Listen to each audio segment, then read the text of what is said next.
You want to move like a blur, slicing through enemies before they even know you're there? Then you want to be a Blademaster. But does Blade and Marvel Heroes Omega actually deliver on that fantasy? I tested them to find out. Blade is designed to be both a melee and ranged fighter to make you feel exactly like, well, the job. A vampire hunter who happens to also be a half human, half vampire. The goal is to get in, get out, deal as much damage as possible, and not necessarily be as stealthy as possible, be as flashy as possible. Destroy everything they hold dear. So for 3 of the coolest moves I think Blade has currently, it's going to be Party Crasher, Glaive Orbit, Whiplash, and my namesake. Party Crasher is going to be your initiator.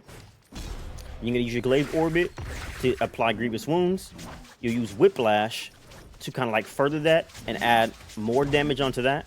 And another cool thing is he can actually move while doing this, which is actually pretty rare in this game. And then when you follow with that, you can follow with your ultimate if you want and do my namesake. You see that his life bar is going down, and you see the screen right now. That's because of his passive, which will, over time, that bar that you see above the XP bar, that red bar, it fills up. Once it fills up, you see his health goes down, which is where you use his serum, which will refill his health, but also give him boosts as well and give him buffs. So as we see here, for Bloodlust, look at the secondary resource, Thirst. When Thirst reaches full, Blade becomes starving, reducing damage output by 10% and causing 8% of Blade's maximum health to be lost per second. While starving, though, regenerate 2% of your maximum health when you hit an enemy. So it's kind of a trade-off, right? You can kind of stay within this state as long as you're doing damage and a significant amount of damage, but you want to make sure that you activate Serum in the event that you feel the block is too hot. Right? Again, you can also activate your health potions, but I'm telling you, if you activate your health potions while you're in Bloodlust or the Thirst, it's not going to turn out great. And I'm going to show you what happens when you do that. Well, actually, let's get him out of here.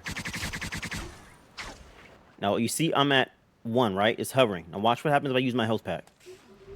It goes right back down. You want to make sure that you use your serum first, and then whatever you have left over that you want to make up for, then you use your health potion. Make sense? That's pretty much the basis of his kit. The cool moves that I would say that you would strive to use or use as your initiators. All right, so after playing a little bit, I think I kind of like my namesake in this version. I'll show you what I'm talking about. So under here, Killing Strokes, it changes the actual ability of my namesake to Killing Strokes, which I'll show you what it does in a second. So this is what it looks like by itself, right? Okay, now watch this. You see that? I think I like this better. Look at that. Yeah, I think I might keep this one. When it comes to Blade's gear, I think that the things that you should focus on right now are probably attack speed, critical hit chance, and physical damage rating. This is because you want Blade to jump in, jump out, and do lots of damage, right? You want him to go in there and shred stuff up. So I would say that those are the things that you would probably pay attention to when it comes to attributes of your gear and everything like that. So when you're building your gear, I would say focus on those areas.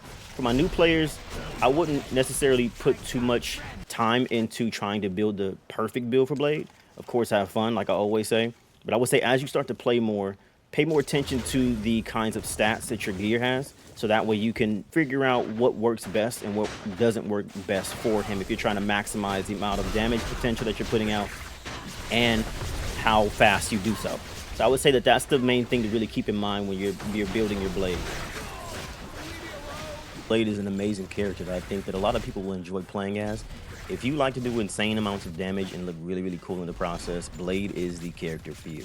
I think that a lot of you will have a lot of fun with him, but of course, experiment with him, try him out, and see how he feels in your hands. But if you want a complete build guide with specific strategies and optimization tips, let me know in the comments, and I'll prioritize based on what gets the most interest. Until then, subscribe for more character breakdowns, and I'll see you next time. Peace.